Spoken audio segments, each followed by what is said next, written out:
tonight's premiere episode of A Party of Two, where a married couple takes on a world of gods and monsters. But not tonight, because tonight we are reviewing Arc 2! Yay! How is it a premiere night? I'm a bit confused by that. I don't know, because it's different. All right, yes. Tonight is different. It's different. So you guys, welcome to our review episode. Before we get totally down and into it, I'm actually going to start with my question for Weston. But Weston, actually, it's your turn to ask me a question for our warm-up question. My warm-up question is, what's the thing you're most excited about switching back to being a player? Didn't you ask me that question already? I don't know. Okay, the thing that I'm really excited about is being able to really dive into Anna's emotional state and her character development, because she's been developing as a character and whatnot through the last arc, but has been we've not been in a position to show that development because of, the fact that I was in the GM's chair and I was basically treating her like an NPC. So I'm really excited about that.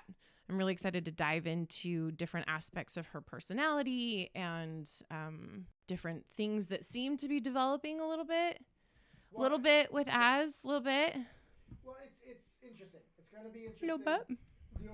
Little bit. I mean, he's definitely more open with her than he was before. Yeah.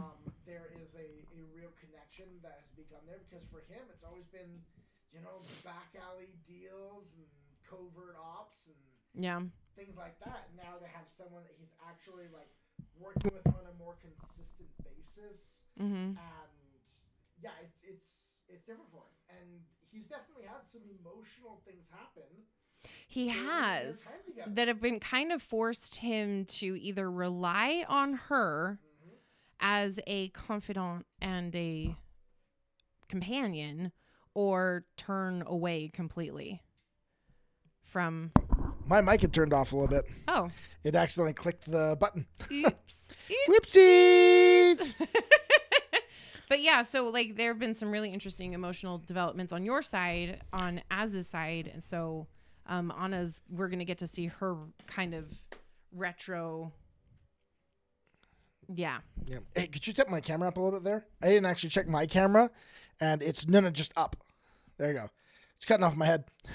There we go. You don't need a head. That's better. I need my head. Do you need a head? You do need a head. Oh, wait. Okay. All right. All right, we're looking good. Anyway, we are going to do a couple of announcements before we truly go into our dive behind the scenes and discussion about Arc 2 of the Scions campaign. So first announcement, something that we have been kind of keeping quiet about and I couldn't talk about yet, but we can now. I'm super excited. Is we are officially partnering with D20 Collective to bring you guys some really incredible content for the TTRPG space. We're gonna have special guests on from D20 Collective that we're gonna be able to talk about accessories and nerdy TTRPG things and stuff like that. We're really excited. So next week, actually, we're going to have one of their people on our show. Her name is Kayla. She's absolutely amazing, and we are very excited about that. And we're going to be talking about dice and dice towers and gaming accessories and what do you need, what do you don't need, what do you don't need, what do you don't. Yeah, what is that?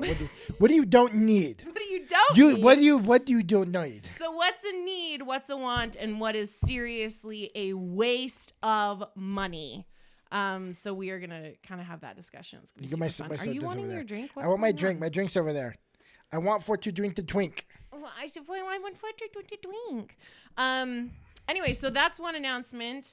We're really excited about that one. That one's gonna be cool. Yeah, we have a couple of upcoming projects that we are working on. On Thursday, we are going to be on Weston and I together as players are going to be on Play Nerd Allies channel, playing as an Aes Sedai and a warder for a Wheel of Time setting of D&D.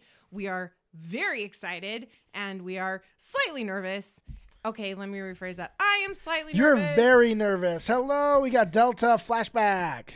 Arcade invasions. Are you a bot? I'm pretty sure this is a bot. I don't know. I don't know. Are you a bot?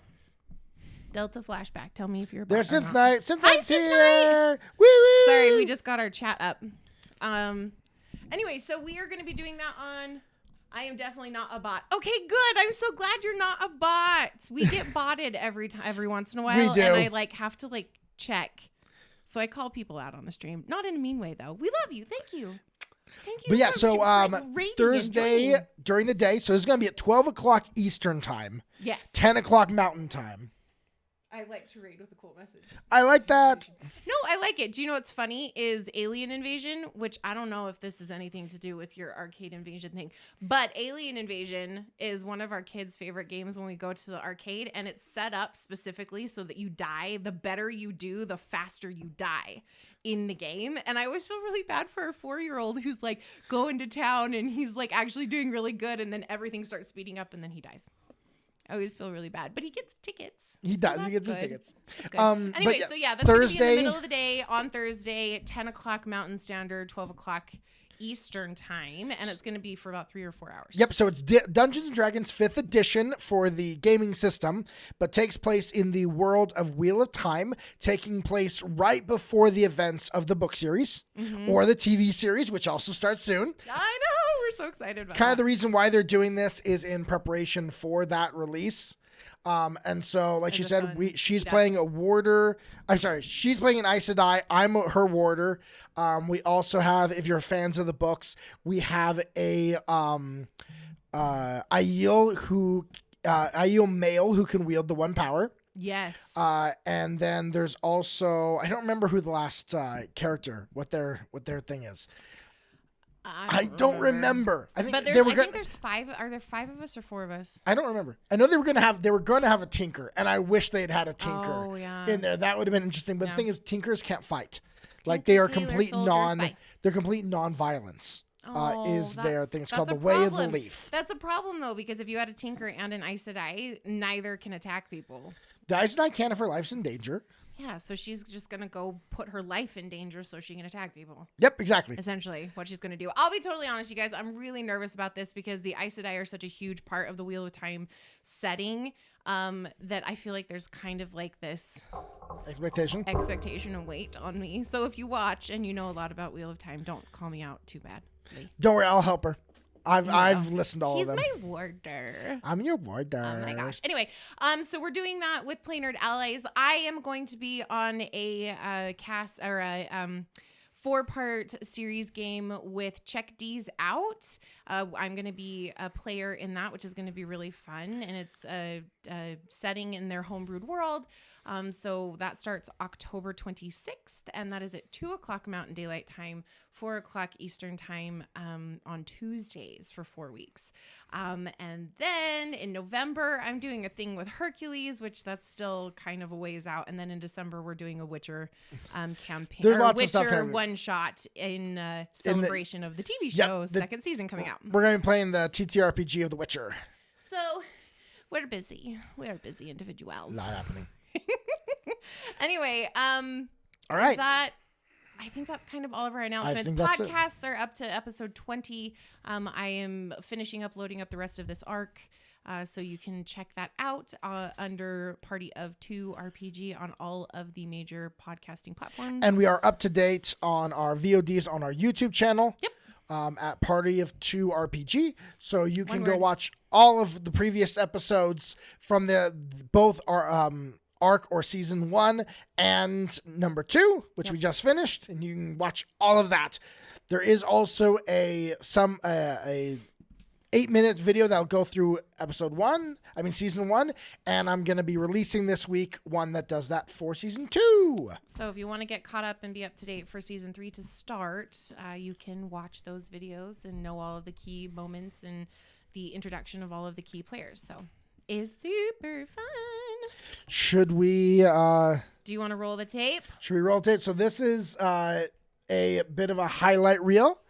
Oh wait, do we want to do our show should we do our intro first? Okay, so we're gonna do our show trailer first because we don't want to get out of order. So show trailer, and then directly into... What do I say right before we do the show trailer? Something, party of 2. Roll the tape. I think that's what I don't remember what I say.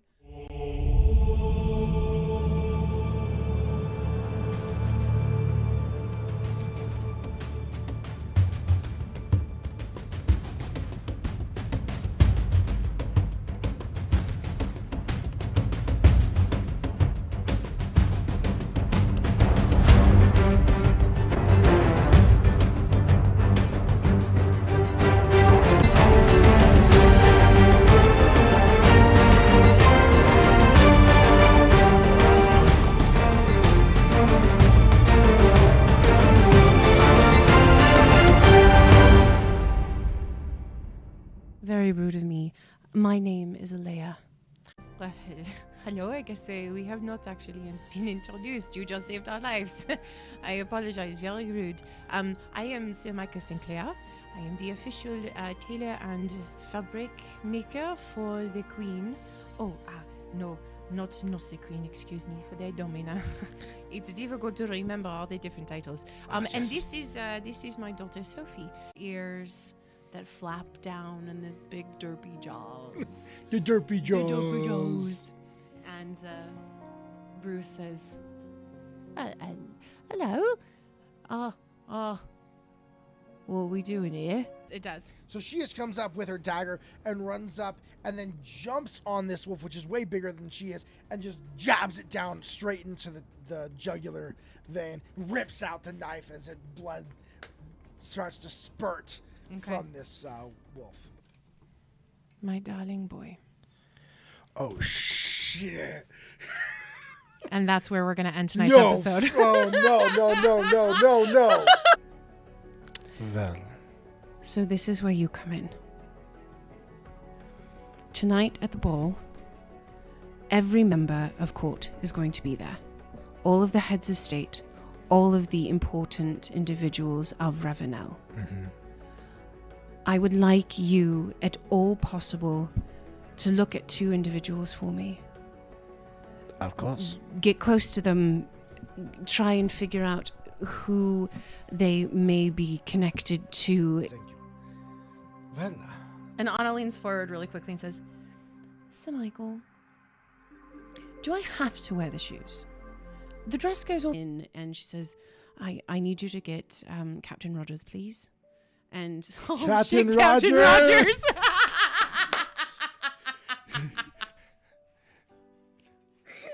Oh my gosh, that's hilarious. Okay, that was not on purpose. I would just like to say that was not on purpose. He's in full plate armor. And he does the customary soldier bow to the Domina and says, you requested my presence? Just point of question as walking in. Is that Ravenel's ass? Follow to where they're going. Okay. Will you stop it? Oh my gosh, you guys, this is his 3rd natural 20. That's my 3rd natural 20. We've only been playing for like 20 minutes. Holy and crap. 3 nat 20s. It is Captain Rogers. As he's there and starts walking away, Az will drop invisibility, and he's going to yell out, Rogers. Well, it is my hope that we can help each other. Yes, me as well, considering if things get back to the Domino that shouldn't, there will be a problem. Who they are immediately. Hell Knights. And he stops with the sword forward and says to you, we're in a lot of trouble. Yeah. And as she's looking around, she doesn't see a single damn thing that we could use. And she grabs... I have rope! You have rope? I have rope in my bag of holding. So I will reach into my bag of holding and say, how about this? You had that the entire time. We have not needed it before now. And then he is going to cast message, and he is just going to say, "This is as I am unable to return. If you would pass on a message to the Domina that there is a Hell Knight currently being held in the barracks, she will want to know."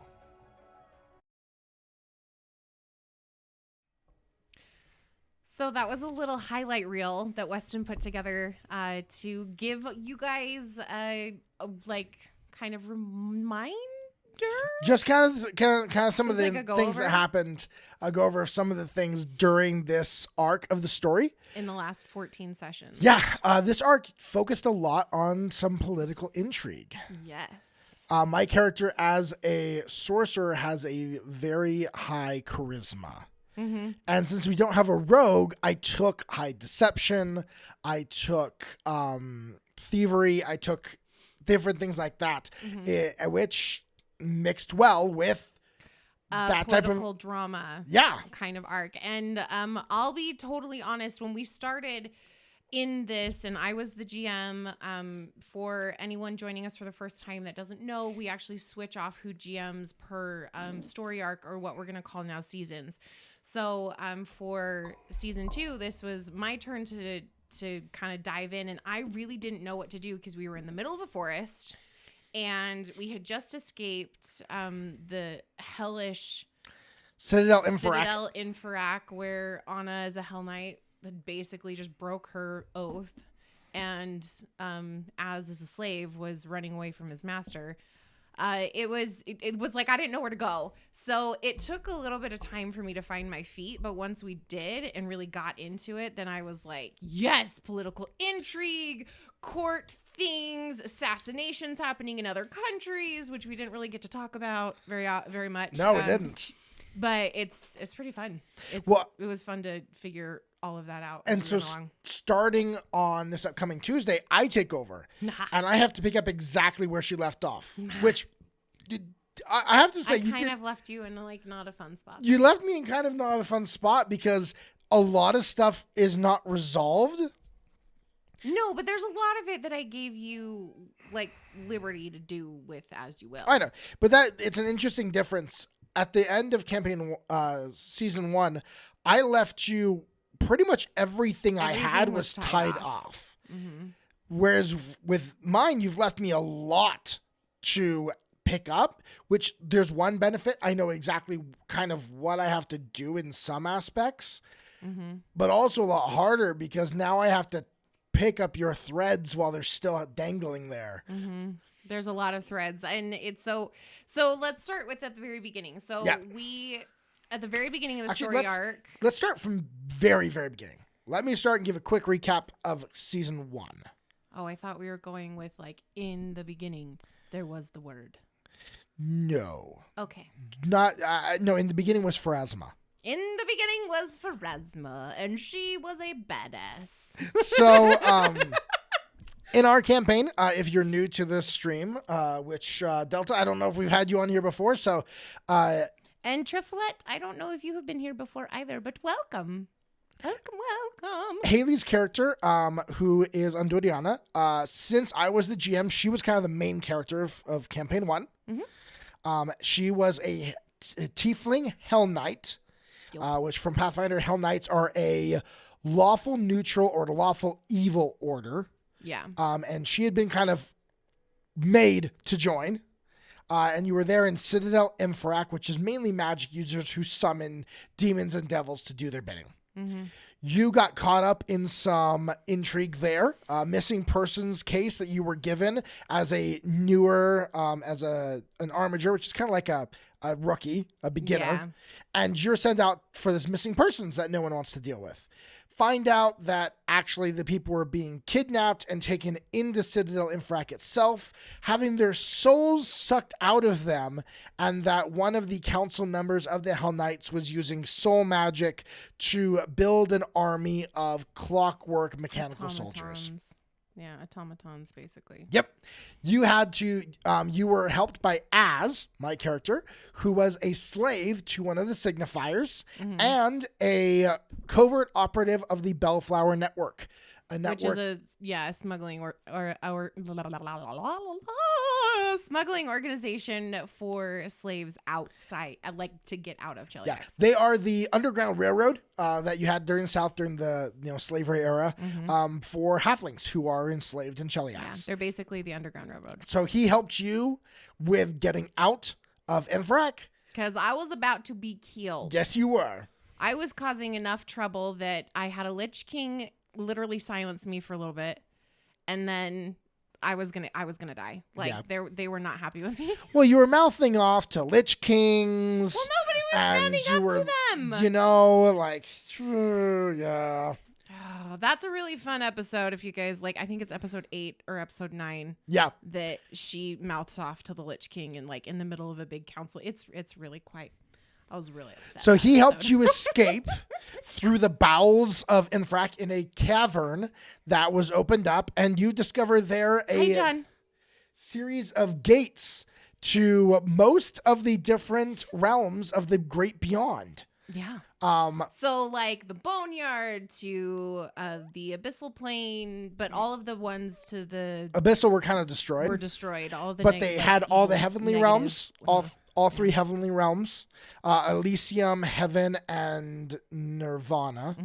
And then the 3 neutral realms, Maelstrom, the Boneyard, and Axios. Yep. Axis.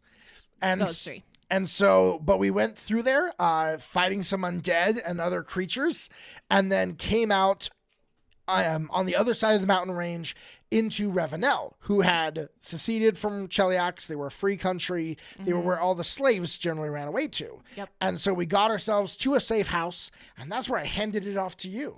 And then I took over, and we, those first couple of days in the safe house, the person that we were meeting to take us to safety, Farmer Magdalene, who is the leader of the Bellflower Network, a very high-ranked NPC within the world of Golarion, she disappeared, and we had to kind of go find her, and in so doing discovered a new ally, her name being Alea, who just seems to not be quite human. She's an overpowered, like she is Fae, or she's like some avatar of a goddess, or something like that. She is definitely above and beyond. Do you know what she is? I know exactly what she is. Sometimes you have a character and you're like, you don't quite know what they are yet. I actually knew exactly who she was. Out of this entire arc, she was the one character that solidified the first. She was the very first one. All right. Yeah, so I know who she is. I know exactly who she is. So wait, Delta's got a question. So we all came with DM within the same campaign. Yes, we do. Yeah, so we're in the same campaign. So we continue with the same. So essentially what we do is, like in this last season, Weston was the protagonist, and my character, I treated her like an NPC. So she was there, she was developing as a character, she was having things happen that I know about as the DM, like emotional struggles and things like that, but I was treating her as the NPC, and Weston was a protagonist. So now we will be switching, and I will be the PC, Weston will be the DM, and his character Az will be essentially an NPC. And the way we managed to do that is that... And yes, John, I love heroes, and I think I know what you're referencing. Anyway, moving on. Okay. But...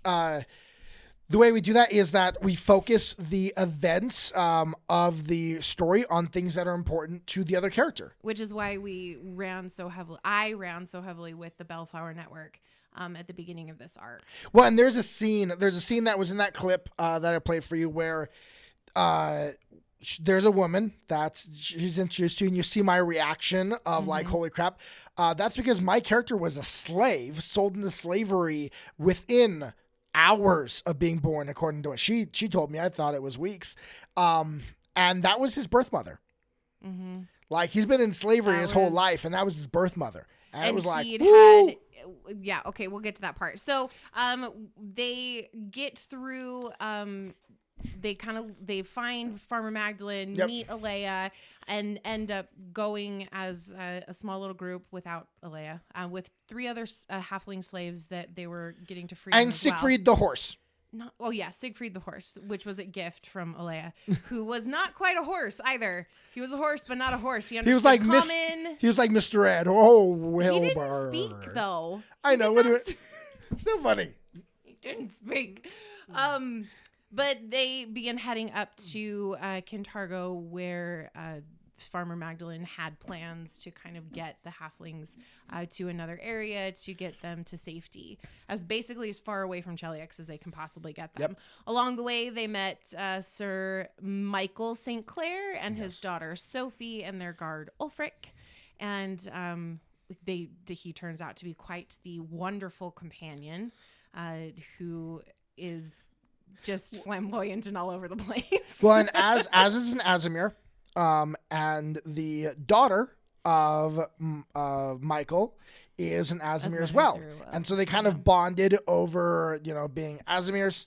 And as promised. And she's so cute, and she has such a crush on Az. Yeah, she does. It's adorable.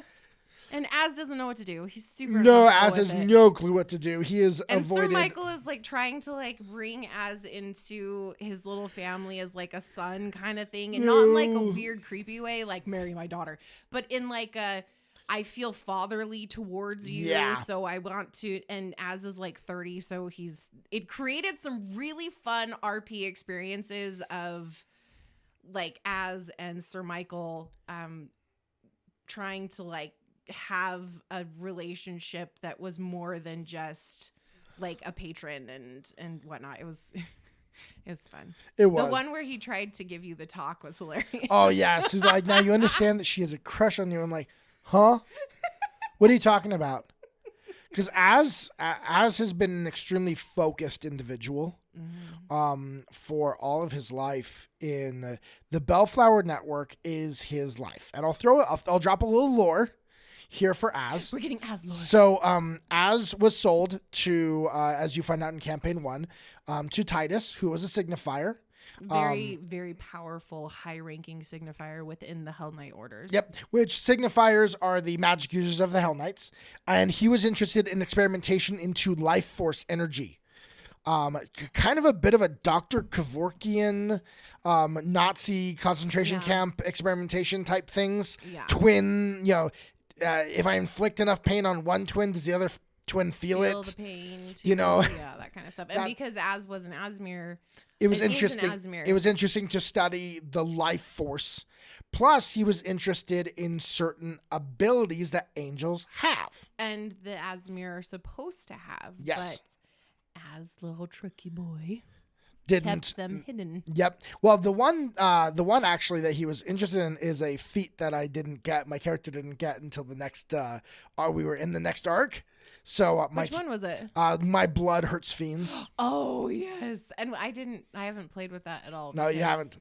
It was all political. I didn't have demons. And with where we Anyway. But the But as his the woman who raised him, the slave that helped raise him, was sold. Mm-hmm. His the halflings that he considered siblings were sold. Mm-hmm. Wes, did you say Kevorkian or Mangeli? I said Kevorkian, which is wrong, and you're right. It's Mengel. I can't pronounce the name correctly. You are right. I am wrong, John. John, savor that. He doesn't say it very often. But that, and so for him, freeing slaves has become everything because it's the way in which he kind of saves his family that he couldn't save. Over and over again. Mm-hmm. And so he's been so, I recorded him saying that it's my ringtone. I freaking love it. Treasure it, John. Treasure it. But yeah, and so things of normal life, romantic relationships, even friends, really, don't exist. Don't exist. I wanted him really to be like a deep covert operative who's been left in deep cover too long. Yeah. Well, and he has and you see that a lot in season 2, in arc 2, you see that he does have a very difficult time connecting, and he makes choices and he does things. I piss Anna off. Anna got so angry so many times at him because of things that he would do because he's so used to doing things on his own. Like to him, everyone was an asset. Telling Sir Michael that she was a former Hell Knight when they had an agreement that they were apparently lying about who they were, but out of nowhere, Az decides to tell him that she is the Hell Knight. So she was pissed. She was really angry. She was. He had to take her out to dinner that night to even try and make up for it. And even then, it still didn't Which was really awkward work. for Az. He didn't really know how to make it up because generally he finds an asset, he burns the asset. And he can't really burn Anna because she's like, well, and she's his sword. He needs her because I kept dying in every combat. He's so squishy, which is one part I'm scared about in The Witcher or in the Wheel of Time. I mean, she's really powerful, but I'm really nervous about being. She has 22 hit points, you guys. 22. Well, here's the difference. Here's going to be the difference there. So I'm a paladin in that one, similar to your champion. You will be my shield. You keep using with Anna, you use your attack of opportunities. You never use your glimpse of redemption to help me. I know, I forget. You use your attack of opportunity every time. I will be using my protection ability, my guardian ability all the time. I will not be using the other stuff because that's more important. I know my role, which is to help keep you alive. I know, that's true.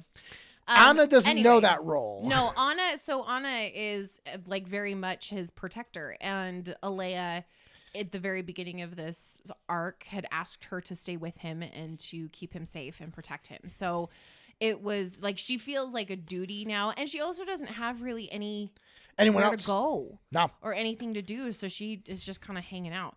So they eventually get to Cantargo, and they stay with Sir Michael in his home, and they live in the noble district of the city.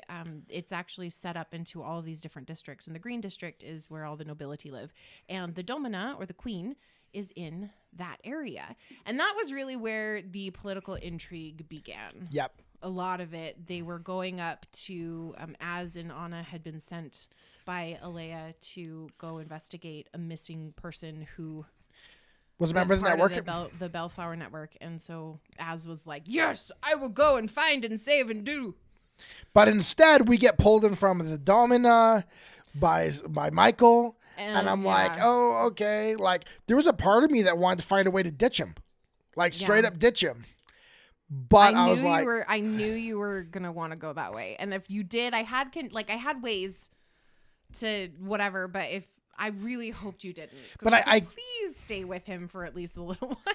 Well, Az couldn't see a better method. They didn't have much money. No, they don't. And that actually kind of helped, because if we had a whole ton of money, like if we'd found a whole ton of Trevor, which I just remembered, you still have. I still have all of that stuff from the cave. All the I know, it's all stones. in my knapsack still. I mean, granted, I think it's only a couple. It's only like 20 gold. And you just gave us like 5,000 gold from my inheritance, from my. But we're not there yet. Okay. But yeah, so that kind of helped make the decision of, okay, he can get me contacts in the city that I wouldn't be able to get in front of otherwise. Yeah, see, Matt, I gave him 5,000 gold. But there's a reason. There is a reason. Just wait. She has a reason. By the way, hi, sweetie. I'm not quite sure what it is, but yeah, 5,000 gold at we're level 7 now. We're leveling up. Level 7. Mm-hmm. But even at level 7. Classed, so. But even at level 7, 5,000 gold is a bit, is a lot. I think it's about 1,000. I mean, granted, we are very magic item poor. We really are. That's one of the things we're doing. So that gold is about to disappear. Yeah. So one of the first things we will be doing is we will be going on a bit of a shopping spree. Shopping episode. So that's going to be happening. That was even annoying to me. I will not do that again. To get us a bunch more magical items. But I am also questioning, okay, do we use that money and do we get a house? Do we get a property that's our own so we're not under Michael's observation? All the time. Well, especially if you're going to be working with, you know, some shadier people in the city, do we want them coming into Michael's house? Well, no, and they probably wouldn't be allowed in the Green District to begin with anyway. Yeah.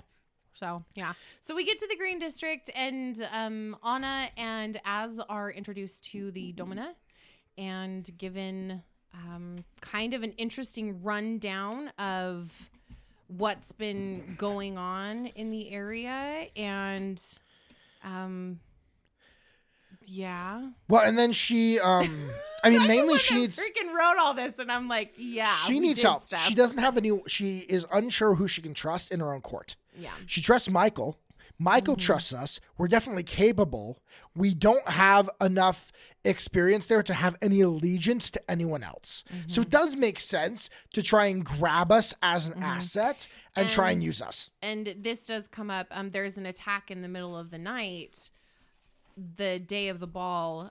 So there's this big ball that's happening as like the kind of the beginning of some celebrations leading up to something called the Council of Peers for the area.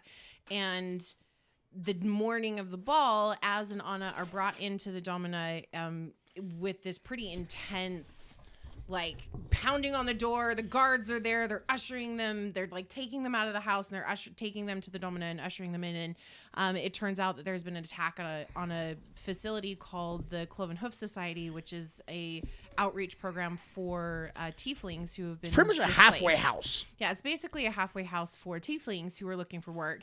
And they we're over 9,000. Are we level 9,000? I think that sounds like a reference to Dragon Ball Z, actually. No, we're plus ultra. We are plus ultra, John, in this house. Just kidding. No, but what are we watching right now? We're watching Beyond the Boundary. Beyond the Boundary. About to finish? So we are beyond the boundary right now. We're not plus ultra. Anyway, sorry, I'm nerding out a little bit about anime. But they are asked, the Domina asks. Haven't watched it yet, so Matt. About Squid Game. Yep. What is Squid Game? It's a new one that's come out recently. So keep going. Keep going. I'm distracted. Sorry, you guys. There's a squirrel over there. Shut up. Shiny things. Leave me alone. Okay. Oh, I want to watch Midnight Mass. Okay, we can't get distracted. Don't get distracted. The Cloven Hoof Society. So this at the Cloven Hoof Society, and it's everything points to a underground kind of organization gang thing called the Nightwing organization, but it points to them a little too cleanly. Yeah.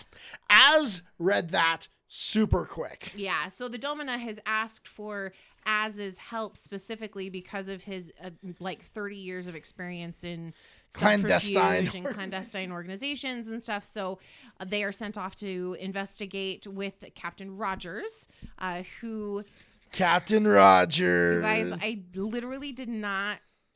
We're mid-session. You guys saw it. We're mid-session. I'm introducing this character, and I'm like, Captain Rogers, and I was like, oh hell.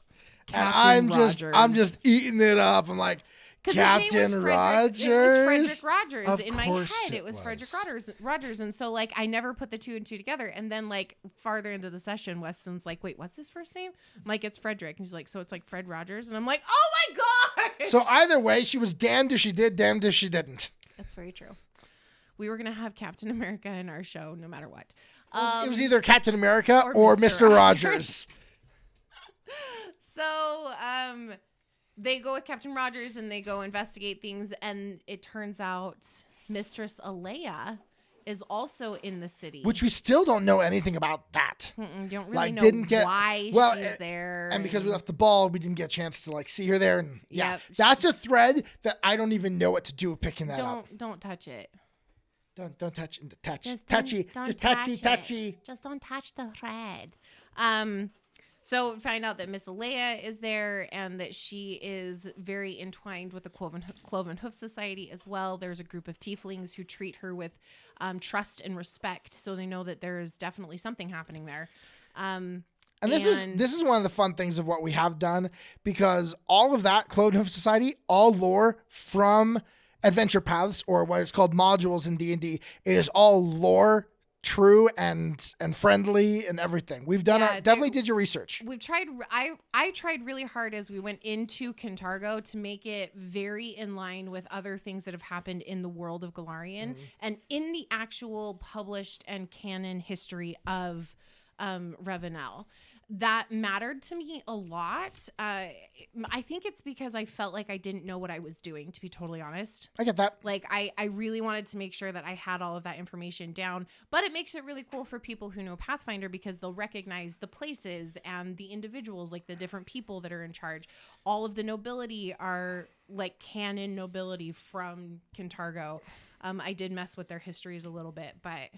well, and that's where, like, it's... Pathfinder's a little different than D&D. D&D has multiple worlds that you can do things in. Pathfinder is all just one world. Golarion, and all the lore is put there and everything. The first world, which is the equivalent of the Feywild. So... yeah, so we stuck to lore, and we've continued to stick to lore 100%. So everything matches. So, and these events are happening, what did you say? It was 8 years after Age of Ashes. Yeah, 8 years after a module called Age of Ashes, and 12 years after a module called Hell's Rebellion. And I know for me, Hell's Rebels. In planning this next arc, I am specifically bringing in NPCs from the modules. Yeah. I want to reintroduce them. That way anyone who's played those can be like, hey, I know that character. Yeah. Now, I'm sure I won't play it the same way that it was played when you played it, but still. It's fun. It's fun. It's fun. So they learn some information and do their investigation and learn that the bodies had been taken. The bodies were not left. There were 3 people that were killed. So the bodies had been taken by this CD organization. And that there had also been tieflings all over the city who have been kidnapped. And there had been a warning that Sir Michael had given to Az, saying keep an eye on Anduriana because she is a tiefling. There's a concern that something nefarious could happen. Like, I would love to see someone try to kidnap so would I. That Az almost laughed at him when he said that. She's scary when she's upset. Yeah, Rise of the Rune Lords is awesome if you do it right. You should you message me if you want to run. I've ran some of it. Yeah, there are some tips that I would give. And some people I've listened to do it in the past, and some of the things they did made a huge difference. So message me on Discord if you're ever wanting to run that, and I will. I've got some tips. I forgot, John, I got some tips to throw you. You're in the Trano Discord. I forgot about that. Which is what Weston's doing right now. Yes, I've been working on messing with Terrainer right now. I'm just gonna angle it down a little bit so they can see what you're doing. I've been working on enough walls and connectors to build a huge inn or building or whatever. So hopefully I will. I haven't checked yet to see if I have enough. So before I go and build another 6 big walls, I want to check and see. So, and I aren't you building enough to do like a 2-level? Yep, it's a 2-story building. Yeah. So yeah, it's gonna be fun. It's very cool. Anyway, so after the investigation and they ended up leaving. Yep. Are you putting together for the dungeon competition thing? Oh, I don't know if we're actually going to do that. I've contemplated. The Terreno October competition? I might. Really? It depends on the way this comes out. All you do is take some images and take some video and you send it to Jake. I yep, know, that's all you do. Like, we're you guys working. Don't understand. I'm very competitive. So like, if we're going to be competitive with this, we're going to win. No, I'm just going to be very competitive.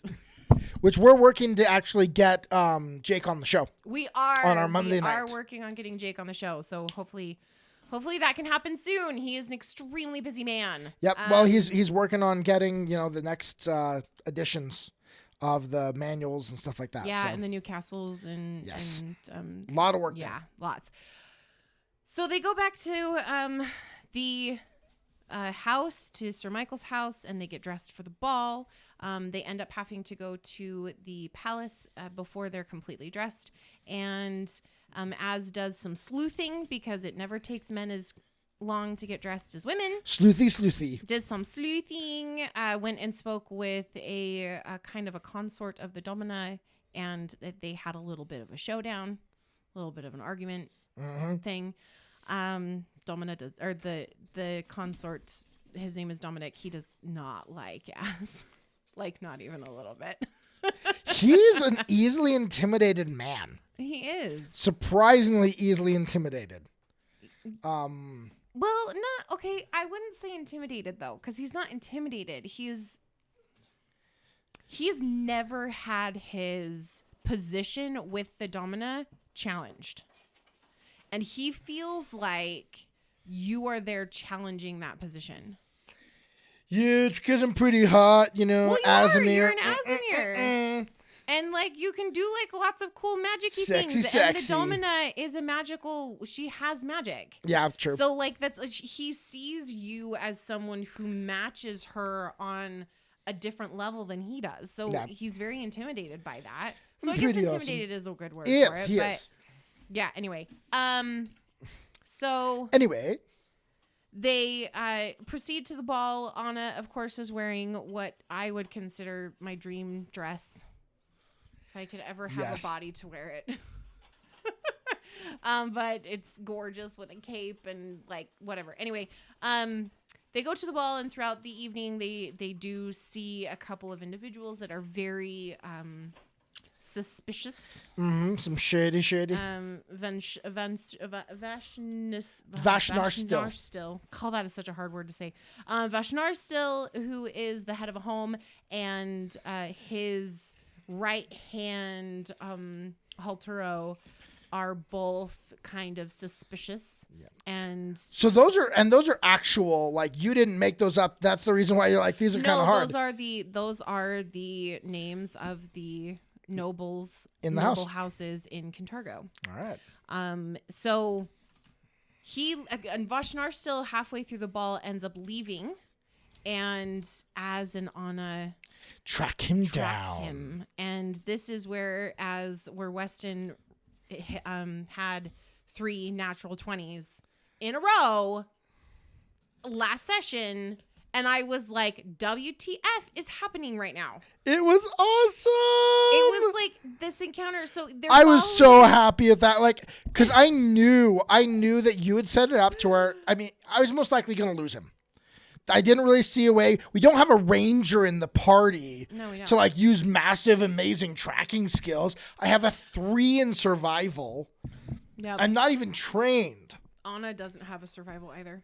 But when you roll, and we didn't have Bruce. And we didn't have Bruce with us. Who's a dog? I had called for him, but he was stuck inside the palace in a room. He had to get out of the room before he could come. My dog, Bruce, he's not like a normal dog. He's a fey dog. So like when I call for him anywhere, he'll come. He's not a fey dog.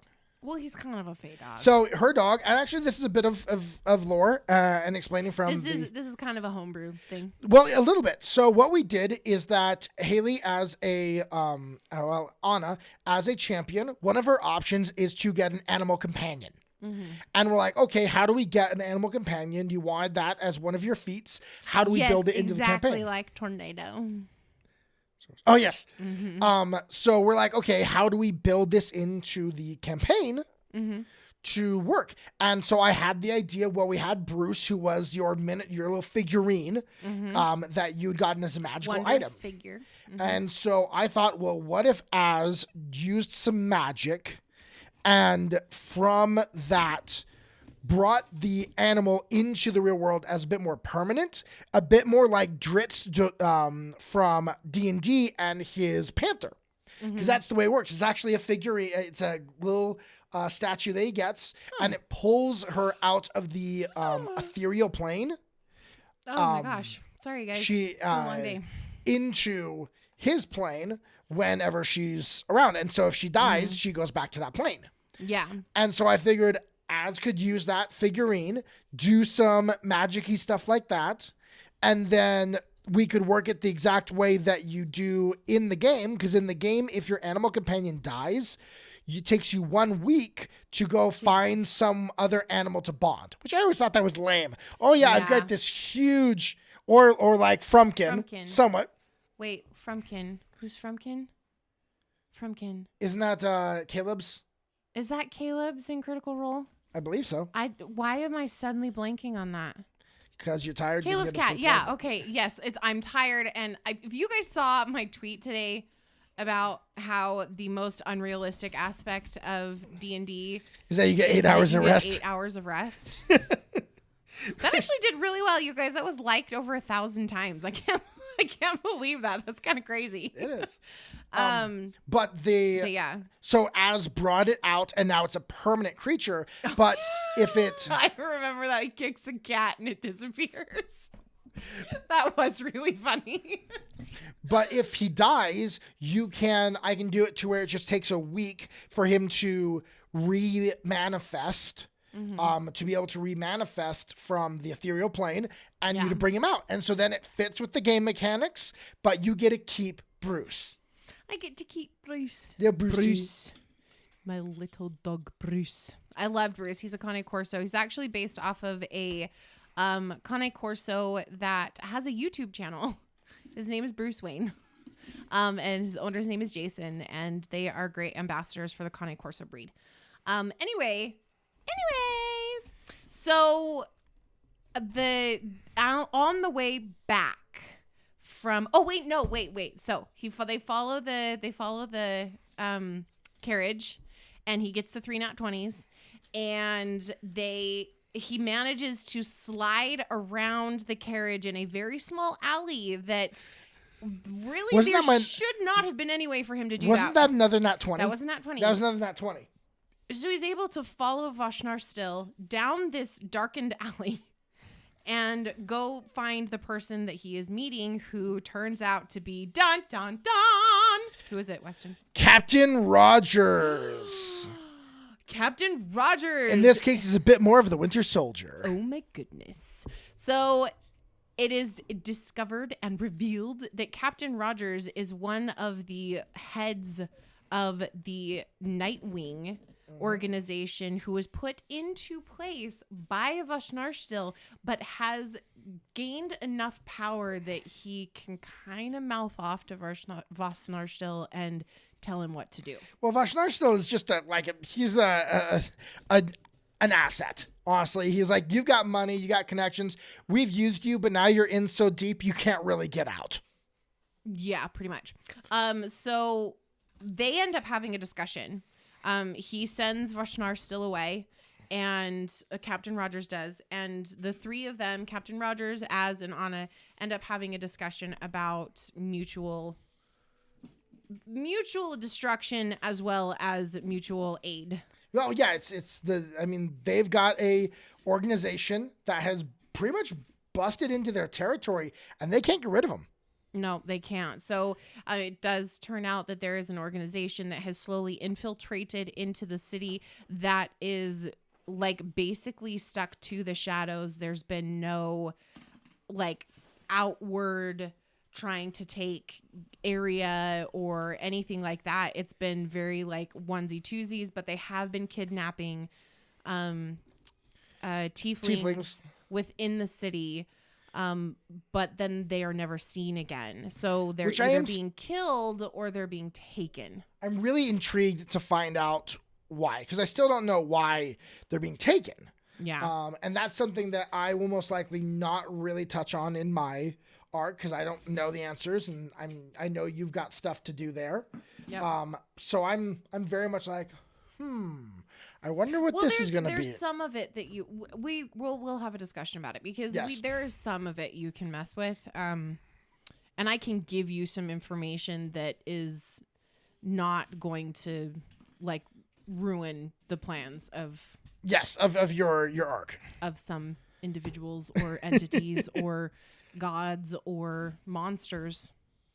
You never know. This is a game where we play with the world of gods and monsters. That's what it says. That's what we say at the beginning. So they go back to as they move back to the house or they're trying to get back to the Green District. They're just walking. The two of them, Anna is barefoot because she had taken her shoes off, and they had taken a pair of shoes from just bystander walking down the road. Which I gotta remember, I actually need to take off 1 gold from my stash because you gave him a gold. I bought the guy's shoes so Anna could have shoes. Yeah, it was very sweet. And he's trying.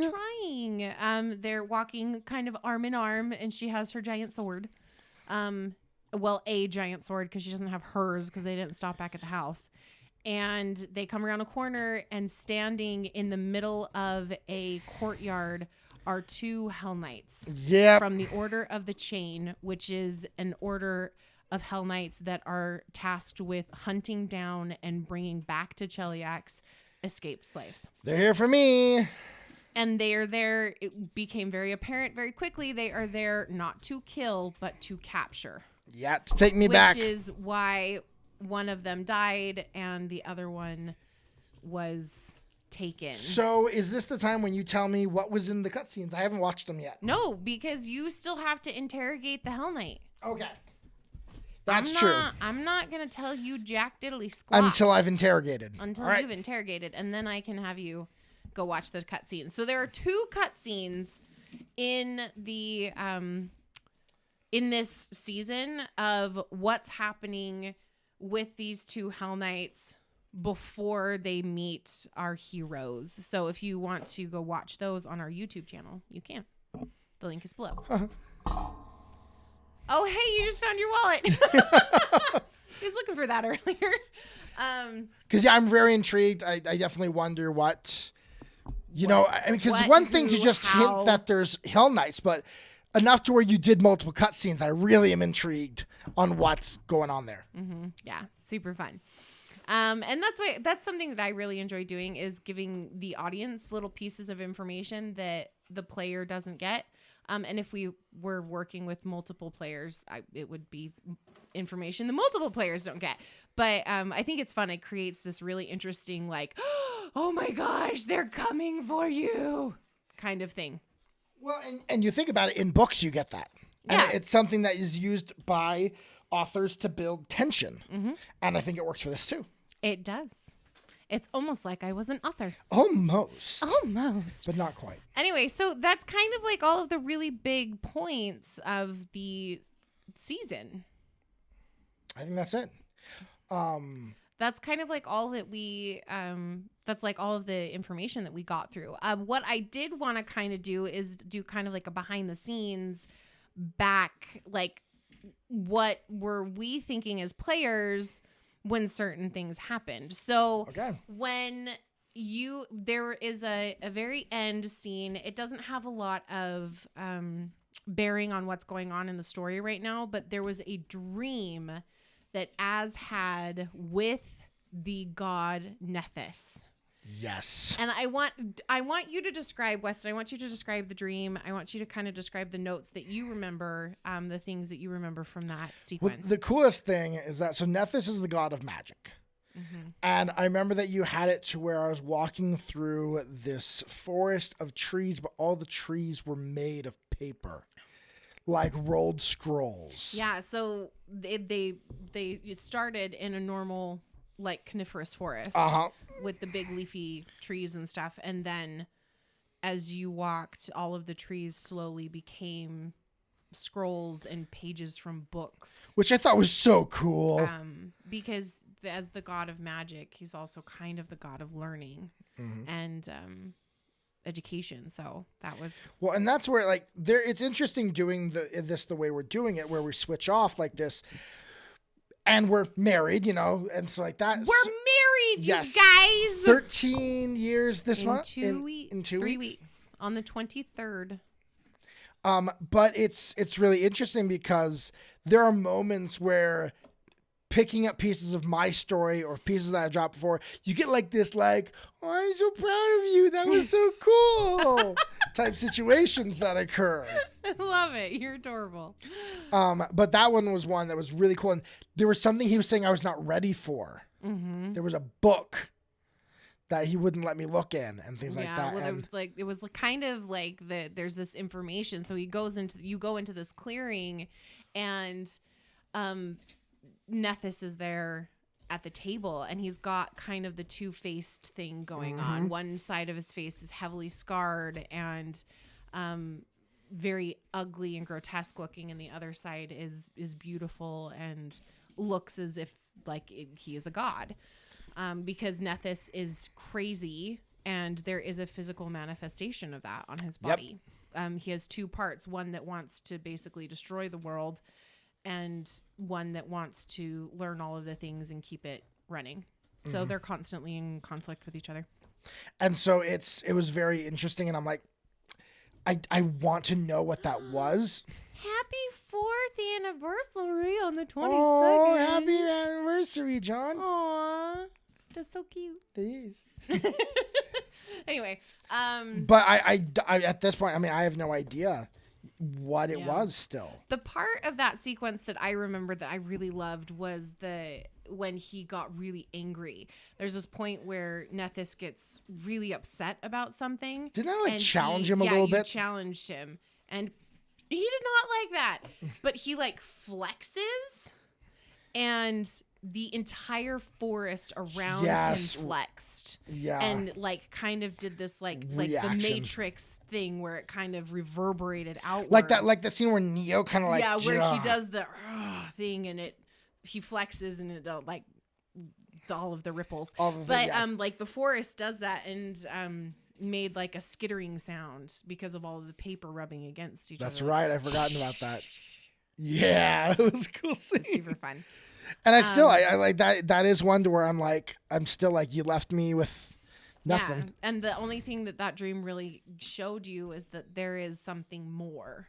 Well, and that Nethys is definitely aware. Is very aware of you. Of Az and who he is and what he's doing. Which is, of course, cool for a cleric. Yeah, as a cleric. And it's funny because Weston's a cleric and I'm a paladin. Champion. In Pathfinder, it's a champion. So... But of two neutral gods, which was not planned. Weston actually didn't know who my god was until we had started not campaign. You Arc told 1. Me a little bit before Arc 1 started. Did I? Yeah, it ended up coming out. Oh, okay. But I had already written Arc 1, and we were just a week or two away from the start. Oh, okay. But yeah, there were a lot of things that kind of fell into place real perfectly with this, which we find really interesting. I think is you and I are very similar in the way that we think, and so the way we write is also very similar. It is, which is one reason why we can do what we do. It's true. Because if we had very different styles of storytelling, if we were interested in extremely different stories, I just got a notification that Felicia Day is live. Oh. That's nice, Felicia. Bye, Felicia. Anyway. But it makes it work because we like to tell similar stories. Yeah, we do. It's because if that weren't the case, it wouldn't work very well. Delta Flashback is hosting our channel. Aw, thank you, Delta. Thank you, Delta, if you're still here. But yeah, so that's one scene that I'm still really intrigued about. What's gonna happen with that? What's gonna happen with that? What did you have? What do you have planned down that alley? Yeah. Is one thing that I don't even begin to have an idea of what it is, and so I'm very intrigued on what it will end up being. Yeah. So the other part, the other thing that I wanted to talk about was the almost crying moment that you had. So I want to set this one up. All right, set this up. So Az's backstory is that he was sold into slavery as an infant. His family sold him, and because they are nobilities, they are nobles of Cheliax, and having an Azimir child born to the nobility of a country that has literally sold its soul to Asmodeus is not a good look. Not a good look. So they sold the child to a signifier who wanted him, who was Titus, and kind of washed their hands of him. That is the story that he has had his entire life. Yep. when they got to Kintargo, after a meeting with the Domina, a shadowy individual shows up and takes them to a tavern called the Angel Tavern. I thought it was going to be like Titus or something like that. Yeah, Weston was not. You had no real idea what was going on. None. Which was I was very, very happy with because it was quite the reveal. They go up. They are sent to a room within the tavern, like up above, that is like the presidential tavern or the presidential room. It's very, very nice, very luxurious. And in the room is a woman who says to Az, which you saw in the clips, "Oh, my dear boy." And it is his mother. It is his birth mother. And the part that really got to Weston was, as she is explaining what happened, is that they'd had a difficult time getting pregnant, and he finally came. He was a miracle child, and he, when he came out, all she saw, all she wanted was her son. And unbeknownst to her, her husband made a deal. Yep. While within hours of his birth. Like, she's still recovering from labor. She was still in recovery from labor. And having given birth 3 times, I can tell you, it takes a long freaking time to recover from labor. The father made the deal and sold the child. And they took him away, saying that he was going to be, like, worked with or whatever. And that was the last time she ever saw him. Yep. And since then, she has always tracked him. She's always had people that have been tracking him throughout his entire life. She's always known where he was, who he was with. And the father, her husband, died recently. Which gave her the ability to go find him for herself for the very first time. Yeah. And big thing. It was a really, really big thing. But the part that got Weston teary was the fact that he actually did have a name. Yes. He was given a name. So his entire life he's been called Az because nobody named him. Well, he's not even actually called Az. It was an accident of thing. It was just Azimir. Azimir. Oh, Azimir boy. And eventually people got tired of saying Azimir boy. And so they just went with Az. Yeah. Sorry, my mic's about to make some weird funny noises because it's falling. I can see it falling. But his mother ends up telling him, your name is Charles. Brightman Alphenkamp. And a little bit of background, Alphenkamp is my family's, it's my grandmother. It's his actual lineage. It's my actual lineage. Alphenkamps from Germany, who immigrated here to the United States. So that name isn't just pulled out of the blue. That is actually, I have connection to that name. It's an actual family name. It's pretty cool. So he learns that his name is Charles. And that is like... That was a big hit. That was a big hit. It's the only time in the campaign so far where Weston has teared up. Well, it was like so sweet. I was so close to getting him to actually cry.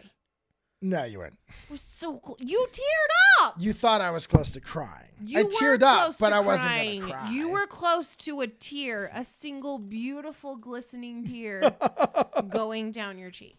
But I mean, as all of his life, there's been a bit of a struggle with who he is.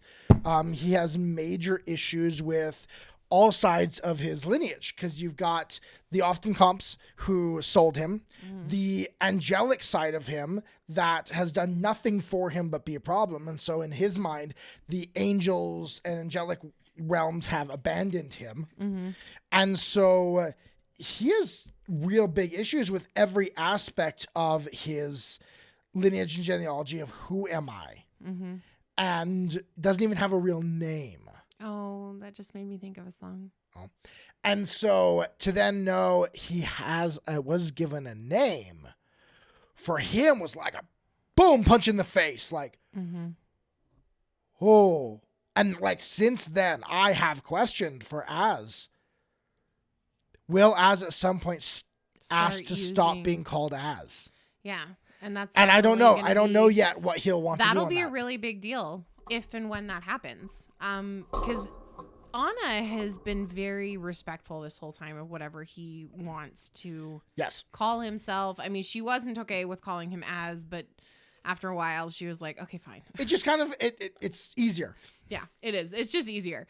So Anna, like, really doesn't want to call him Az, but so she's kind of itching to call him Charles. But she was also very encouraging of the idea that he needed to meet with his mother after they discovered that who she was and whatnot. They had set up a time to meet again because she was leaving. She's leaving the country. She's actually going to Vyre, which is a small island nation just off the coast of Ravenel. It's kind of like a weird. They have a very weird relationship. With and talk about a big moment.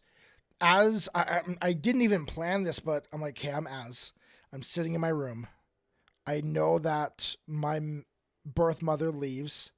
Mm-hmm. This is my one chance. I don't know what to do. I don't even know how to handle this type of an event. Mm-hmm. This is not what I'm comfortable with. Where do I go? Who do I talk to? And Anna has talked about family and about her family and how much she wishes she had her family so much that he was just like, Anna, go talk to Anna. Go talk. So he went and talked to Anna, which was a major character development. Well, and I had not planned at all that scene where Az walks up and he's talking to her. He says, I'm going to cast Zone of Truth, and I want you to ask me these questions. That was such an interesting move for you to do because you know, like, it's hard. Speaking of, we TPK'd. Oh, my gosh. Are you serious? See him at TPK. You know how I feel about TPKs. He chose to TPK. You chose to TPK. You're coming back. I don't know yes, ma'am. It's okay. It's okay.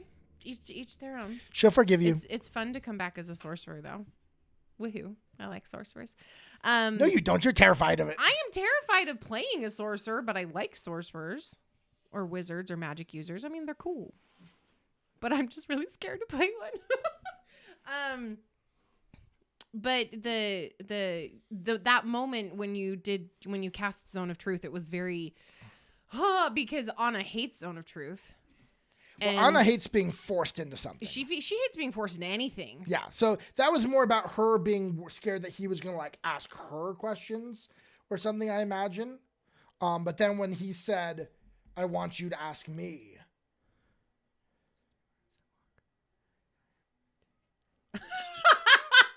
I'm just completely fine with the TPK. Our team sucks. Rebuild. I love you, Seema. It's hilarious.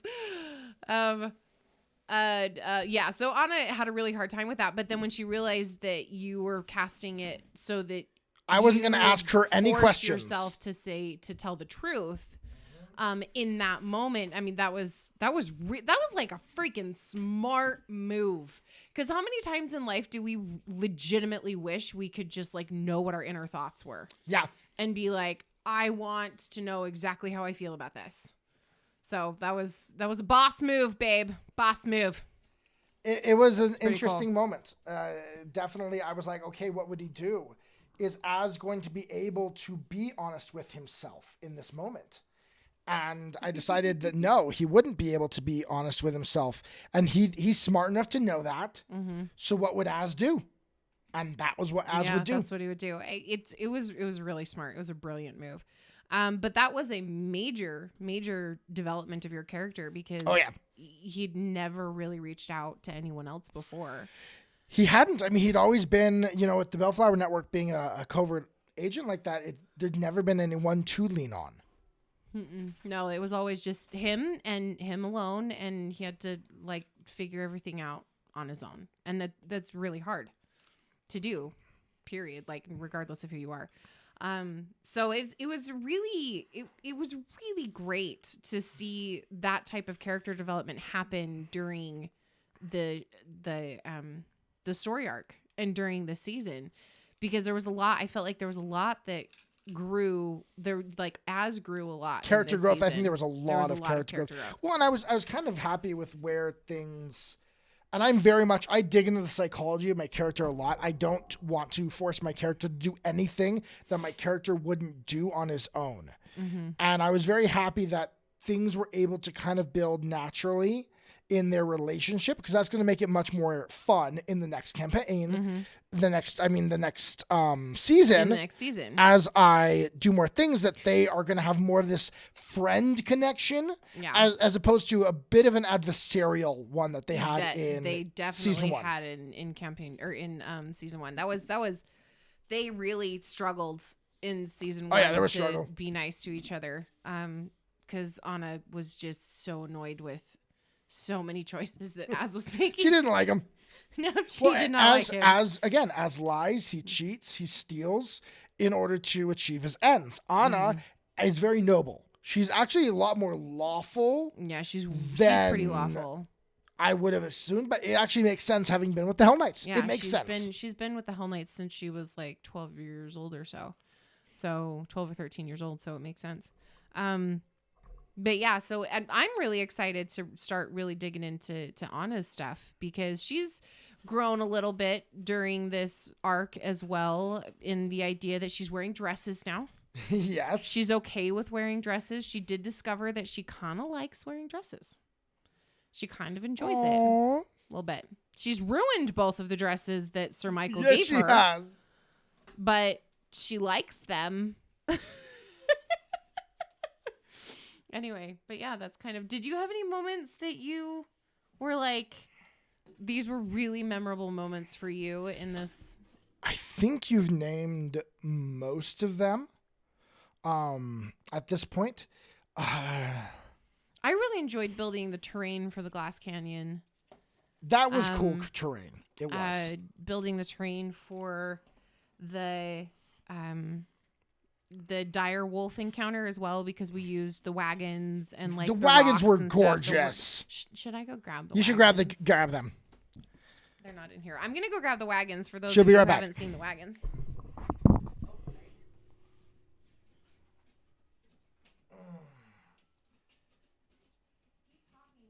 Just a second. I'm realizing I'm missing a couple of pieces, and so the thing I'm trying to build here is not working out so well. It's kind of falling apart at certain angles on it.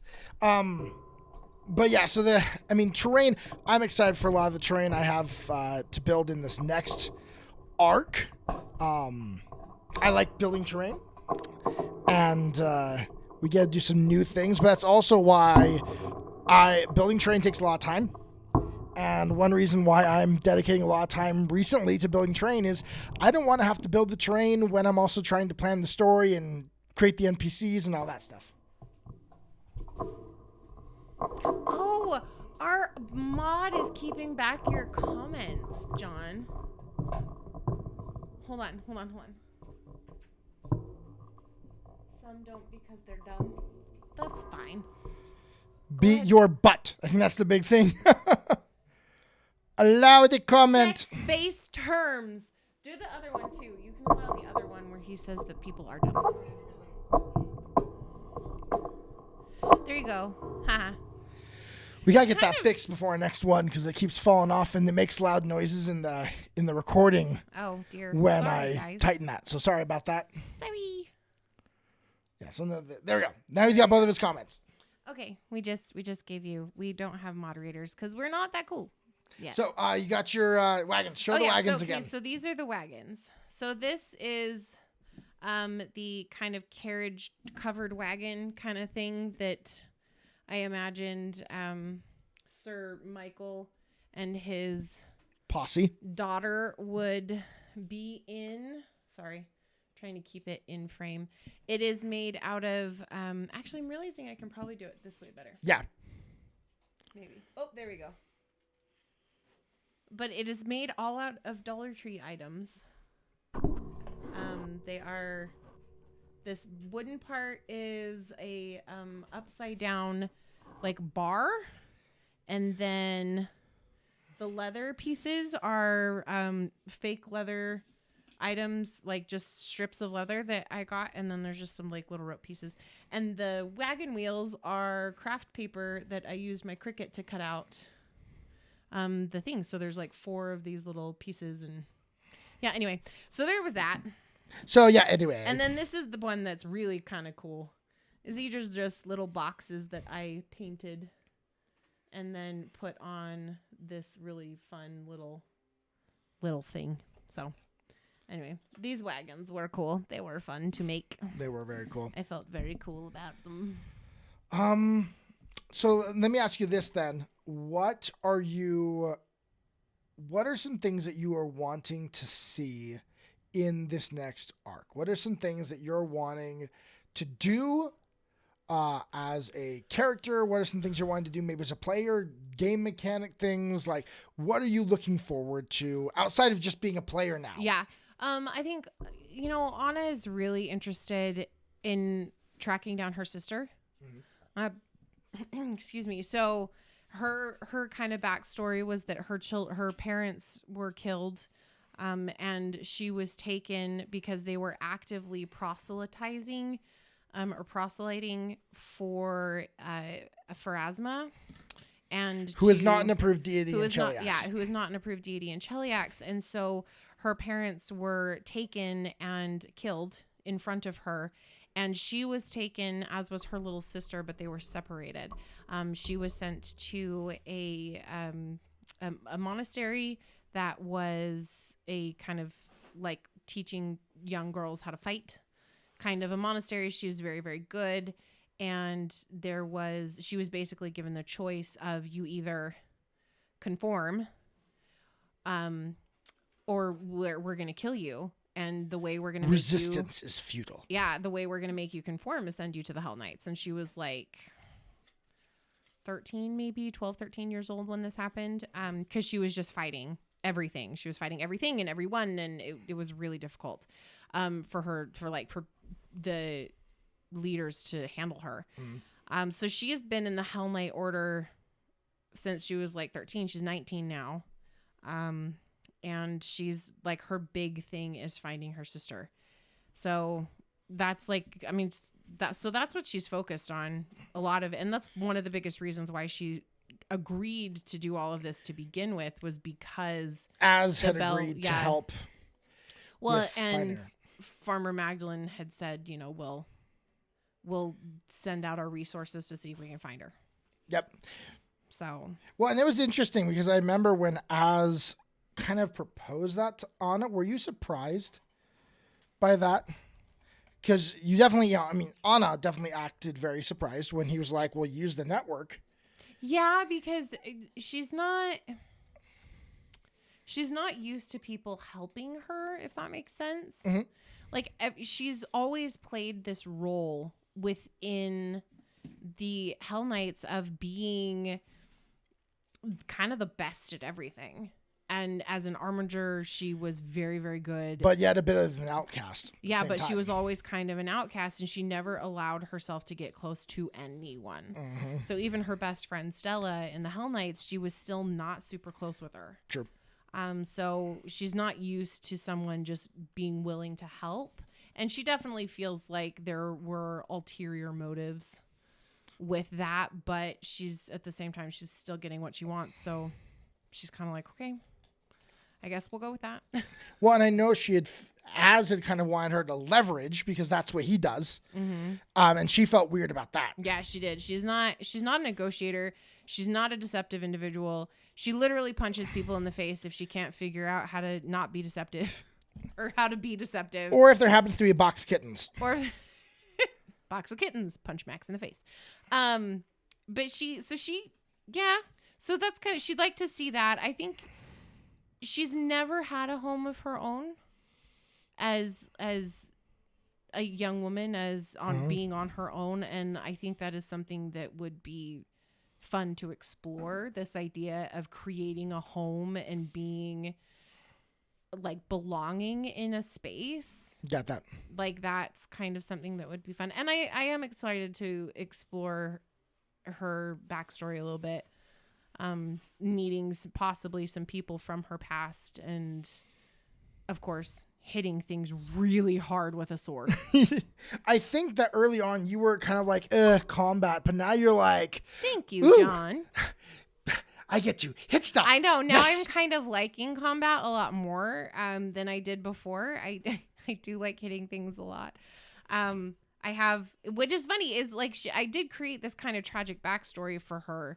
But as tragic as it is that, you know, she saw her parents killed in front of her, she also has this sense of hope that she'll be able to find her sister, and that she feels so incredibly responsible for what happened. It's misplaced, but she does feel incredibly responsible for what happened. So she's trying to make up for that in a lot of ways, but she's also she has a very hopeful disposition. She does. She's a badass. I mean, like, she legitimately is just like willing to beat things into submission. So that's one thing I don't love about Path D&D is the way combat works, but c'est la vie. What do you mean? Yeah, the way that combat works? Because Pathfinder's combat freaking rocks. I want to hear your explanation there, John. If Matt's in here, I'm sure he'll have an opinion. I know he'll have an opinion. But what about the combat is that you don't what love? Don't you like? Because we really like the way that combat works in Pathfinder versus D&D. It's actually freaked me out a little bit, the amount of loosey-goosiness with the combat rounds for D&D. Oh, what's this? We keep getting these. Yes, stop using dirty words. Goated? What do you mean goated? Oh. You guys, I don't know acronyms. I'm not up with the kids. It's good. Oh, jeez. It's the GOAT. Greatest of all time. Yes, greatest of all time. Oh, okay. This has happened before. This has happened before in this stream. This has. Okay, somebody had to like explain it to me.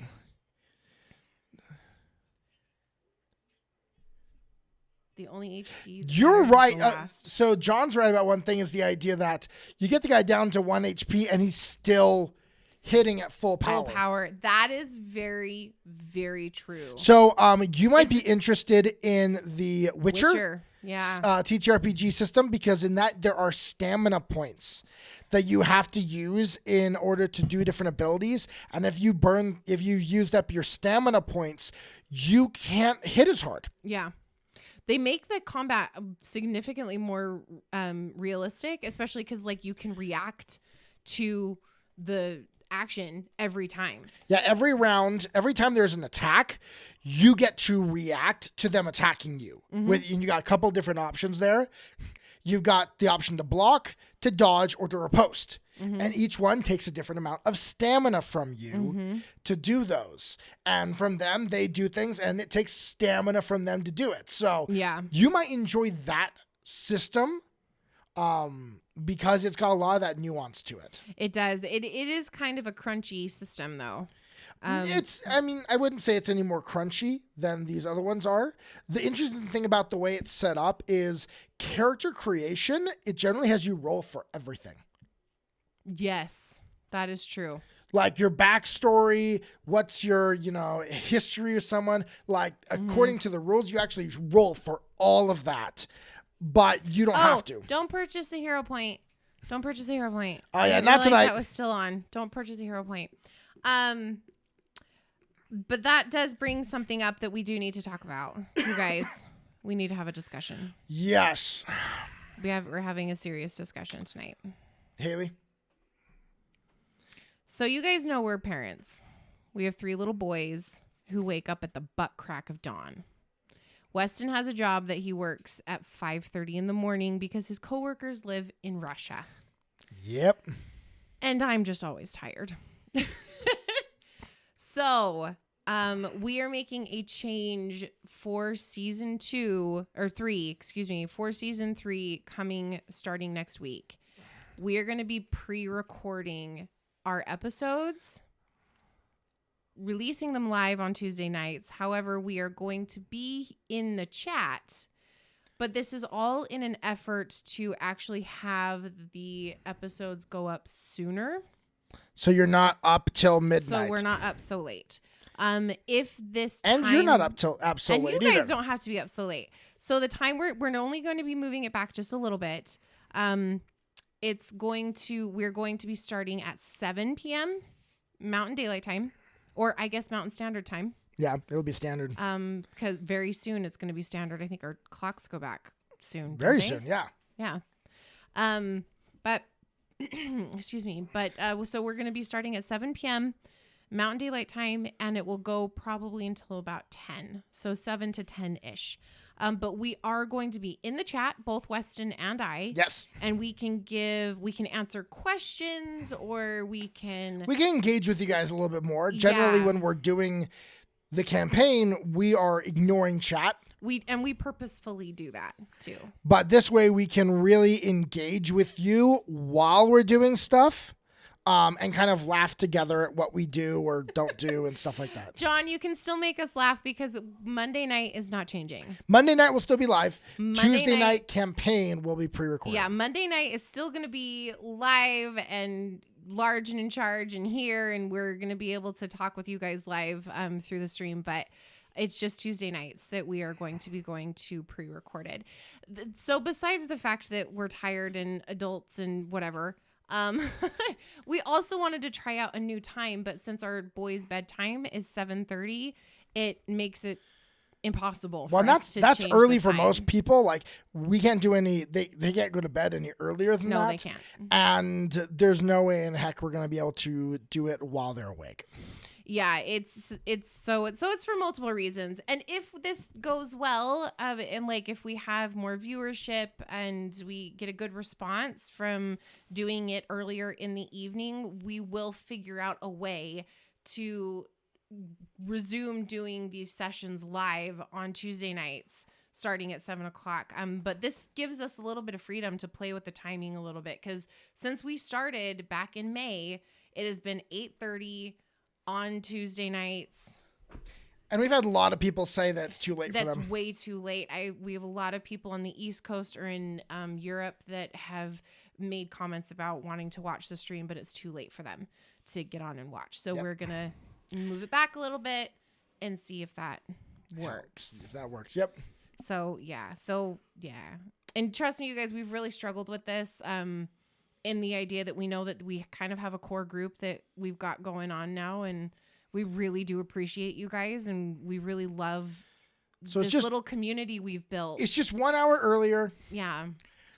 Because an hour and a half It's earlier. an hour and a half earlier. It's at 7 instead of 7. So at 7:00, that's 9:00 Eastern. If you're Pacific, it's 6:00. Hopefully you're all still done with work or something like that and can still be there with us. Or you're still going to be starting work and you can listen. And then I can watch myself. You listen to us while you work. I can watch myself as we're playing and be like, why did I do that? I know, that message is one in of the the chat. weirdest things. The one time we did a pre-recorded, it was so weird to be like in the chat and be watching us play. That was so strange. So we're going to have to get used to it. Anyway. But yeah, so starting next week, Tuesday nights, it will be pre-recorded. Jinx. It's a great thing for one. Like you said, John, so time means it won't.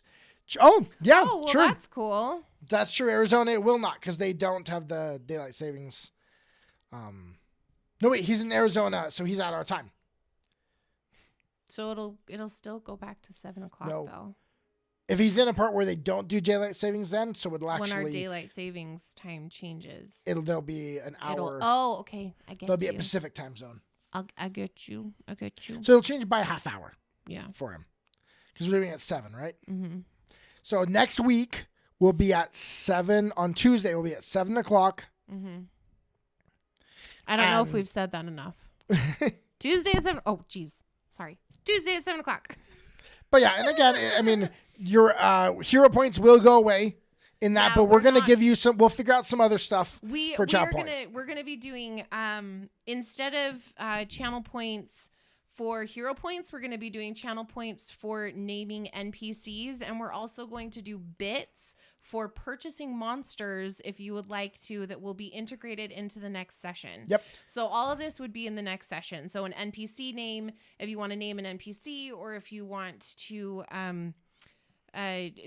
buy a monster for the next session, we're going to have all of that set up by next week so that you guys can do that and we can still interact in the chat. But it won't be the same as the hero points. Sorry. So yeah, I think that's kind of that's kind of it for our the review wrap-up and and for our review. wrap up and all that jazz. And we are gonna do something that is going to become ceremonious now. The DM always sits in this chair. Yes, it does. And I'm not the DM anymore. Nope. You ready to switch? I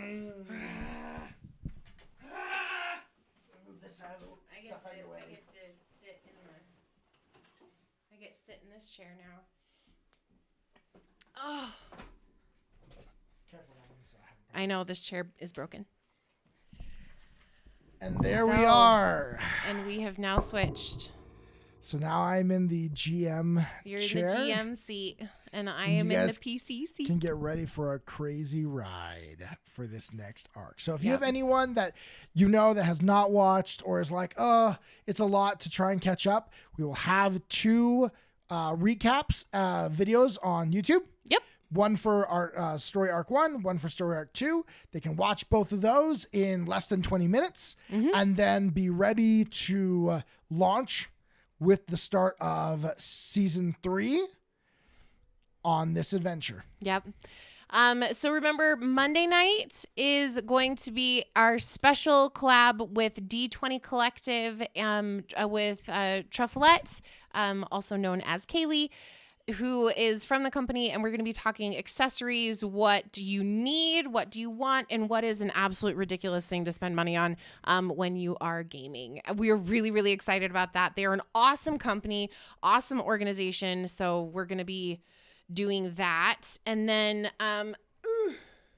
Thursday, middle of the day, 10 a.m. Mountain Daylight, we are going to be Weston and I and Aes Sedai and her warder for a Wheel of Time setting of D&D 5e with Plain Nerd Allies. It will be hosted on this channel, as well as Plain Nerd Allies. So yeah, before we go, I do want to do one thing.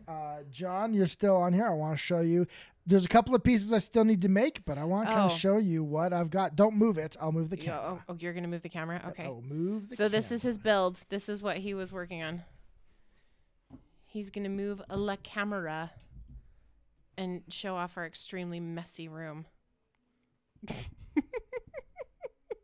So here is what Weston has been building. So we've got the second level and the doors and the cool stained glass on the side. I don't need to. And we're going to be putting, we have lights and stuff that we're going to be putting in it, right? We need to get some, yeah. Well, we have the LED lights we got from the Dollar Tree. The little ones that you could put underneath. And underneath, that layer can come off. That top one if you want to lift it.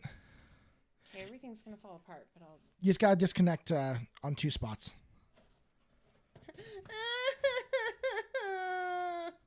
Okay, it's fine. I'm fine. And then underneath there will be the kitchen. You're gonna have to do the camera again. Just gotta tilt it up. There we go. So the kitchen and stuff is here. Kitchen and bar will be there. This is a little archway that I'm breaking. Jeez, honey, you really are breaking all my stuff. Sorry. It's okay. There's some pieces I need to build that will make it more secure. So it's not you, love. It's not me. So I've got enough walls, but I need good. some better connectors. I need some other things. So you already have Captain Rogers. I can probably think of a few more NPC names. Yes, you can. Probably. Feel free. Please don't put in like Scarlet Witch and stuff, though. Yeah, we don't need the entire Avengers squad. Just don't get me in trouble with Disney for copyright Please infringement. don't. Anyway, Yes. yay All right. walls. So thank you so much for joining us tonight, you guys. We really do love what we get to do twice a week here and all the other times that we get to play. And we will be here next week. We will have, again, Monday night. So Monday Train Talks we'll have on Kaylee, okay. from D20 Collective. They got some great stuff that we're going to be showing off. And then Tuesday, I start into this next arc. And you are not going to want to miss it. It's true. Especially since we finally get some magical items. Yes! Because I suck at that. Sorry. All right. We love you all. And since I'm here, remember, it only takes two. Oh, we're changing our tagline? Yes, we are. Dang it. Because I'm the GM now. Oh my gosh. Good night, you guys.